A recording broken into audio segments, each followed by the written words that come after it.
andai kau bukan seorang muslim, andai tak percaya kepada Muhammad, untuk menyaksikan kebiadaban Israel cukuplah sebagai manusia, tak perlu menjadi seorang muslim untuk kasihan kepada Palestina, tidak perlu menjadi seorang mukmin untuk peduli kepada Palestina, cukup menjadi manusia yang berakal sehat, maka sudah cukup untuk membela Palestina sebagai manusia. Oleh sebab itu sekarang bergejolak orang-orang Eropa yang tidak bertuhan, ateis, tak percaya kepada Tuhan, tapi tetap membawa bendera Palestina. Maka aneh bin ajaib kalau ada orang Islam yang setiap hari berkata asyhadu an la ilaha illallah wa asyhadu anna Muhammadar Rasulullah, tapi tak tergerak hatinya melihat apa yang diderita oleh Palestina. Dulu kita tidak bisa melihatnya, tapi sekarang nyata.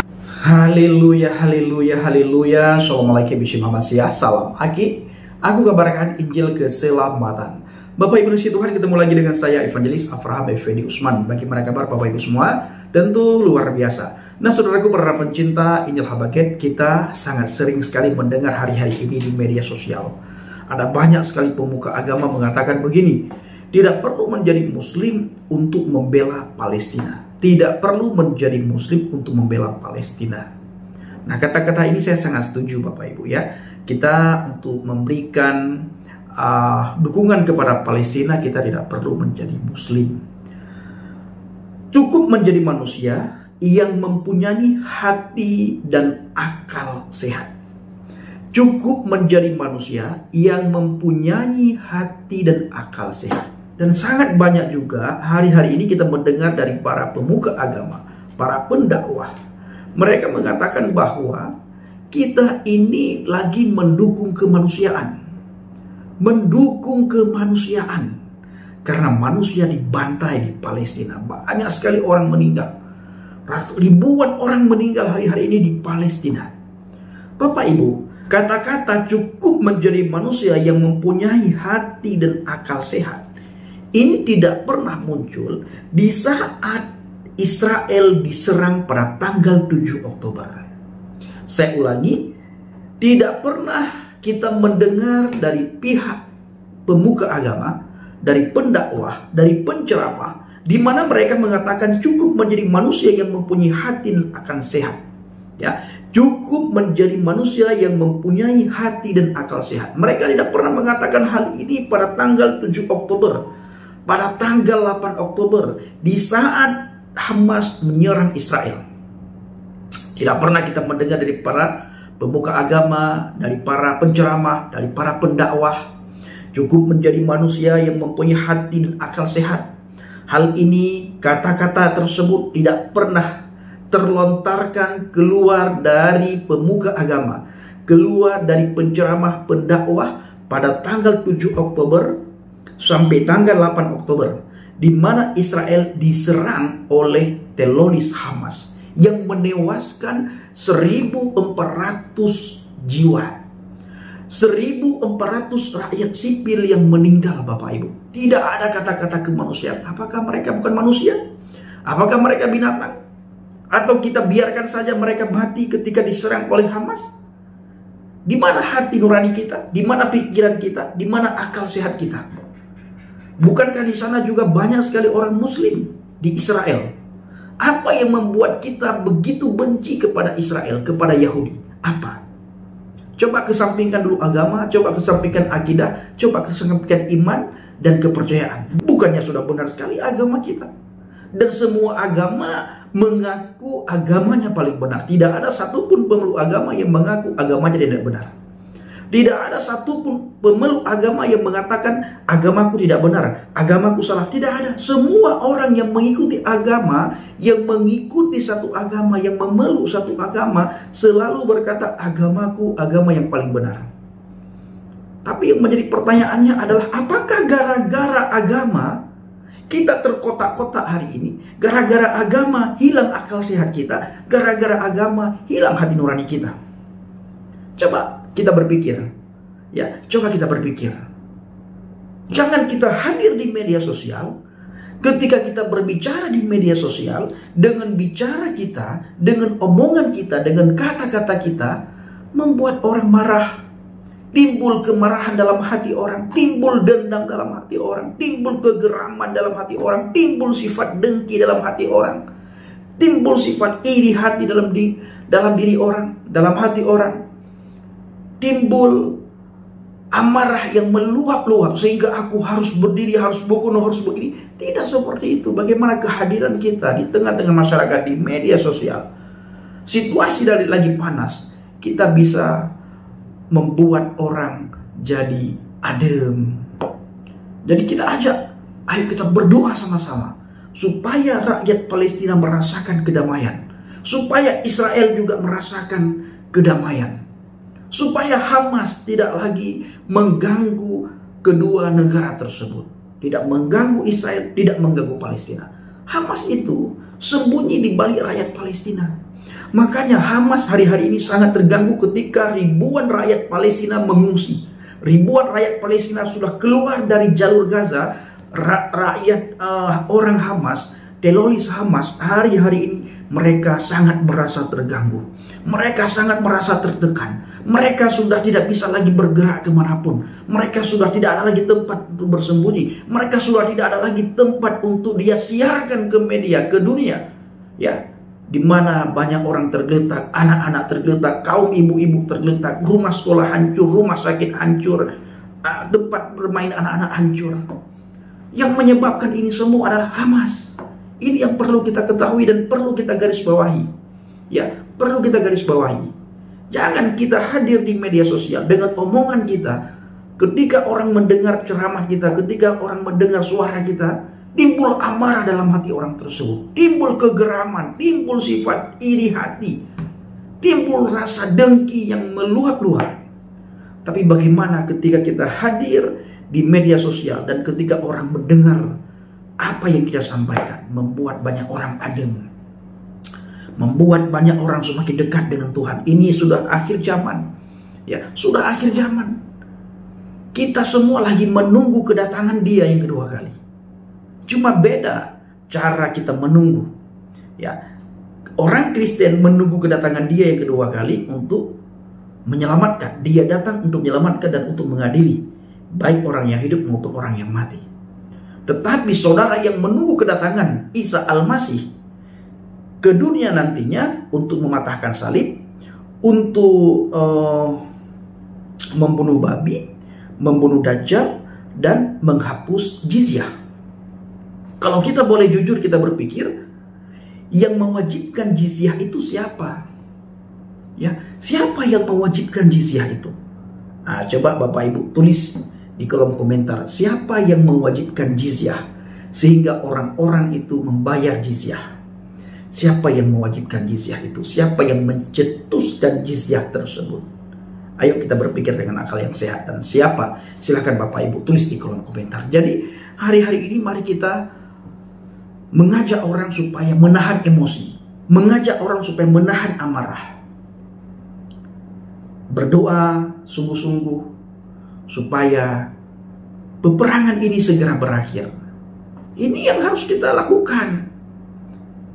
Ini yang harus kita ajak supaya umat, orang, mau agama apapun dia, ayo kita bersatu hati, bersepakat, bergandengan tangan, berdoa kepada Tuhan masing-masing, menurut kepercayaan masing-masing, menurut keyakinan masing-masing, supaya peperangan ini segera berakhir. Ada banyak sekali korban jiwa. Jangan kita mengatakan ini kemanusiaan, ini kemanusiaan, ini kemanusiaan. Tetapi kita tidak pernah mengatakan ketika Israel diserang pada tanggal 7 Oktober kemarin, kita tidak pernah mengatakan kemanusiaan, kemanusiaan, kemanusiaan. Apakah mereka binatang? Ya, apakah orang Israel itu binatang? Atau seolah-olah kalau kita melihat di media sosial, ketika Israel diserang pada tanggal 7 Oktober kemarin, itu banyak sekali orang yang berdoa, Alhamdulillah semoga kalian menang. Ya Allah, berikan kemenangan kepada Hamas. Ya Allah, hancurkan Israel. Ya Allah, tenggelamkan Israel. Ya Allah, musnahkan Israel. Jangan lagi seperti itu. Ini sudah tahun 2023. Ingat seperti yang saya katakan tadi, kedatangan Dia yang kedua kali sudah semakin nyata, sudah semakin dekat. Bapak Ibu kan juga lagi menunggu kedatangan Dia, kedatangan Imam Mahdi, kedatangan Isa Al-Masih. Bapak Ibu lagi menunggu itu. Kami lagi menunggu Adonai Yeshua HaMashiach datang kedua kali untuk menyelamatkan orang-orang yang percaya kepadanya, untuk menghakimi, mengadili orang hidup dan orang mati. Ayo. Ya, mereka juga manusia. Apa yang membuat teman-teman semuanya begitu benci kepada Israel? Coba tulis di kolom komentar apa. Jangan kita berkata dia itu penjajah, dia penjajah bla bla bla bla. Saya tidak melihat itu penjajah. Saya dulu waktu sebelum percaya kepada Yesus, saya menganggap juga hal yang sama. Bencinya minta ampun kepada Israel. Kenapa benci Bang Pendi? Karena sudah ditanamkan kebencian. Setiap saat kita mendengar kutuk Israel, kutuk Israel, kutuk Yahudi, hancurkan. Bahkan ada orang yang jahat pun kami dulu di Aceh sering berkata, persis akalmu seperti akal Yahudi. Padahal tidak pernah melihat bagaimana orang Yahudi. Ya, tidak pernah. Nah, ini kita harus berpikir dengan akal yang sehat. Kita harus berpikir dengan kritis. Apa yang membuat kita begitu benci kepada mereka? Padahal yang membuat ini hancur semuanya adalah Hamas. Yang membuat rakyat menderita Hamas. Yang membuat rakyat miskin Hamas. Yang membuat rakyat Palestina hancur, menderita, menangis. Ya, membuat mereka sengsara itu Hamas. Bukan Israel. Nah, bagaimana 1.400 rakyat sipil Israel meninggal pada tanggal 7 Oktober ketika Hamas melakukan serangan kepada Israel. Ini bagaimana? Ya, ini bagaimana? Bapak Ibu, benar-benar saya melihat di TikTok, di YouTube, pemuka agama hadir mengatakan tidak perlu menjadi Muslim untuk membela Palestina. Tidak perlu menjadi pengikut Muhammad untuk membela Palestina. Cukup menjadi manusia yang mempunyai hati dan akal sehat. Di mana kemanusiaan kita, di mana hati nurani kita, di mana akal sehat kita. Ketika Israel diserang yang menewaskan 1.400 jiwa, 1.400 rakyat. Dan jangan juga Anda berkata seperti itu supaya kami juga ikut-ikutan mengutuk Israel. Tidak. Alkitab mengajarkan kepada kami dengan begitu tegas. Ya, siapa yang mengutuk maka dia akan kutuk, dan siapa yang memberkati maka dia akan diberkati. Ini janji Tuhan. Dan kita melihat bagaimana negara-negara, nasib negara yang mengutuk Israel. Bagaimana nasib orang yang mengutuk Israel. Kita lihat Papua, bagaimana tanah Papua itu sangat diberkati oleh Tuhan. Karena mereka tidak pernah mengutuk Israel. Dan kita melihat bagaimana di saat rakyat, orang, masyarakat Papua di sana, di saat mereka memberikan dukungan kepada Israel, tanpa ada sobek menyobek, tanpa ada caci maki, tanpa ada menghina, tidak, tanpa ada injak-injak bendera orang lain, tanpa membakar bendera orang lain. Seharusnya kita malu, ya, malu yang mengaku agama yang paling malu ketika saudara melihat bagaimana masyarakat Papua di dalam mereka memberikan dukungan kepada Israel tanpa mengutuk negara Palestina, tanpa mengutuk ini, tanpa mengutuk itu, tanpa membakar bendera ini, bendera itu, tanpa menginjak ini, bendera itu. Ingat, al-adabu fawqal ilmi, adab itu di atas daripada ilmu. Ya, saya melihat di media sosial ada banyak sekali orang sekarang ini kehilangan akal sehat, kehilangan adab, kehilangan budi pekerti, kehilangan akhlak. Kenapa bisa seperti ini? Ini karena orang yang hadir di media sosial ketika dia bicara membuat banyak orang marah. Saya mengalami itu waktu saya dulu seperti itu Bapak Ibu. Tapi setelah saya percaya kepada Yesus, saya baru bisa melihat. Coba Bapak Ibu pikirkan ya, saya ingin mengajak saudara semuanya untuk bisa berpikir. Setiap terjadi peperangan seperti ini, selalu yang ditampilkan itu anak-anak. Kenapa anak-anak yang ditampilkan? Ada apa ini? Pernahkah kita berpikir dengan akal yang sehat? Kenapa anak-anak yang selalu ditampilkan di media? Kenapa kaum ibu-ibu yang selalu ditampilkan ke media? Seolah-olah samanya anak yang ditampilkan hari ini dengan anak yang ditampilkan tahun lalu sepertinya sama kalau kita mau melihat. Ya, sepertinya sama, cuma beda background, cuma beda ini, beda itu. Musiknya sama, doanya sama, suara nyanyiannya sama. Kenapa? Ya, seperti ada satu hal yang membuat Harus begitu. Ini kenapa? Coba kita berpikir ya. Coba berpikir dulu. Setiap terjadi peperangan, anak-anak yang ditampilkan. Setiap terjadi kekacauan di sana, konflik di sana, anak-anak yang ditampilkan. Kaum ibu-ibu yang ditampilkan. Tidak pernah ditampilkan yang lain, tidak pernah. Ini Bapak Ibu. Jadi saya selalu berpikir bahwa benarkah anak-anak ini seperti yang kita lihat hari-hari ini di media sosial? Atau ada sesuatu yang membuat mereka sehingga mereka tampil seperti itu? Dan kita melihat juga di TikTok Bapak Ibu, di media sosial, bagaimana ada banyak sekali pengungsi ya, yang rakyat Palestina di jalur Gaza keluar, mereka dengan sukacita dan disambut, diberikan minum oleh tentara Israel. Dan Hamas sangat terjepit, tidak ada lagi tempat untuk dia sembunyi, tidak ada lagi tempat untuk dia jadikan tameng, karena masyarakat sudah mengungsi, masyarakat sudah keluar dari jalur Gaza, dan sudah otomatis donasi pasti tidak dia dapatkan. Harusnya dari dulu Israel melakukan hal seperti itu. Gaza disuruh kosongkan. Tapi yang namanya Hamas, dia akan selalu cari cara untuk membuat kekacauan. Nah, Bapak Ibu dikasihi Tuhan, para pencinta Injil Habagat, seandainya seperti yang sering saya bilang, Yesus tidak hadir, Yesus tidak ada, maka hal yang tidak kita inginkan akan selalu terjadi di bangsa dan negara kita dan di mana-mana, saudaraku. Dan kita bersyukur dengan adanya Yesus, dia mengajarkan kita hal yang sangat luar biasa kepada kita. Saya ingin katakan satu hal kepada teman-teman yang selalu mengutuk. Perlu Anda ketahui bahwa kami orang Kristen sangat mengasihi semua bangsa. Kami sangat mengasihi semua orang, bahkan musuh sekalipun kami kasihi. Itulah ajaran Yesus. Dan kalau saudara semuanya tidak bisa mengatakan yang baik tentang orang lain, setidaknya jangan mendoakan yang buruk. Saya ulangi, seandainya saudara tidak bisa mengatakan hal yang baik tentang orang lain, setidaknya jangan mendoakan yang buruk. Nah, Bapak Ibu dikasihi Tuhan, saya ingin membacakan beberapa firman Tuhan kepada kita semuanya untuk menguatkan dan memberikan motivasi kepada kita.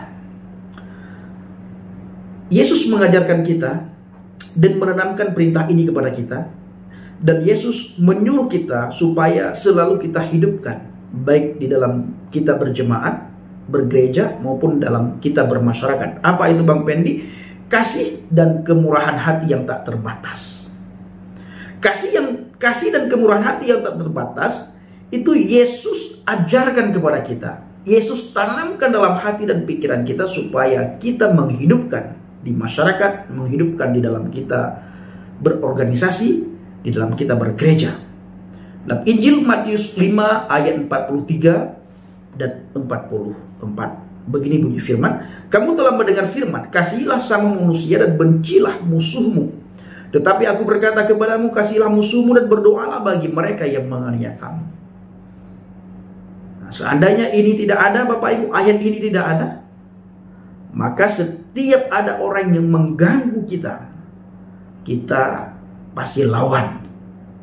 Tapi dengan adanya firman Tuhan, Yesus hadir di tengah-tengah kita, orang berdosa, dan dia mengajarkan kita, sekalipun gerejamu diganggu, ibadahmu sering dibubarkan, kalian sering didemo, gereja diizin dipersulit, jangan mengutuk mereka, jangan memusuhi mereka. Sekalipun mereka memusuhi, tetapi kasihilah mereka. Ini ajaran Yesus yang luar biasa. Ya, ini ajaran Yesus yang luar biasa. Yesus tidak pernah mengajarkan kita, satu ayat pun Yesus tidak pernah mengatakan, kamu harus rela mati demi agama, demi kitab, demi iman, demi kepercayaan, demi Tuhan. Yesus tidak mengajarkan itu. Seandainya Yesus mengajarkan itu, maka setiap hari kita melihat ada pertumpahan darah. Ya, setiap hari kita melihat ada pertumpahan darah. Ketika kita diganggu, ketika gereja kita diganggu, ketika izin gereja dipersulit, ketika ada oknum-oknum yang membakar gereja kita sambil teriak nama Tuhan, apa yang akan terjadi? Dan saya selalu mengingatkan supaya firman Tuhan ini kita tanamkan. Saya sangat takut Bapak Ibu, karena ada banyak sekali orang yang saya dapatkan di lapangan ketika saya melakukan penginjilan. Mereka berkata, kadang Bang Pendi saya tidak tahan lagi. Ya kami Bang Pendi kadang-kadang tidak tahan lagi dengan semua ini. Kami sudah muak sekali. Pemerintah seperti tidak pernah memikirkan kita yang minoritas. Seperti pemerintah tidak pernah melihat kita yang minoritas. Tidak pernah peduli kepada kita yang minoritas. Hanya keluar-keluar di medsos, tetapi di lapangan itu terus terulang. Lebih-lebih lagi Bapak Ibu, nanti kita akan melihat pemuka agama akan berkata, haram harum. Ini kan mau mendekati Natal, saudara. Ya, ini mau mendekati Natal, nanti kita akan melihat haram harum. Nah, baik saudara kasih Tuhan, para pencinta Ajalah Baget, kiranya video ini bisa memberikan informasi kepada kita, bisa menguatkan iman percaya kita, dan bisa menjadi motivasi kepada kita. Mari ketika kita hadir di media sosial, setiap orang yang mendengar suara kita, setiap orang yang mendengar apa yang kita ucapkan, biarlah membuat banyak orang adem, ayem, tentram, damai. Tidak timbul amarah, tidak timbul sakit hati, tidak timbul dengki dan sebagainya, sehingga mereka rela mati demi ini. Jangan, ya, jangan. Terima kasih. Shalom alaikum bishim hamasiah. Salam aki. Aku kabarkan Injil keselamatan. Bapak Yahweh bishim Adonai Yesus Hamasiah. Berwah Kudus memberkati kita semua. Haleluya. Amin. Salam murtadin. Terima kasih.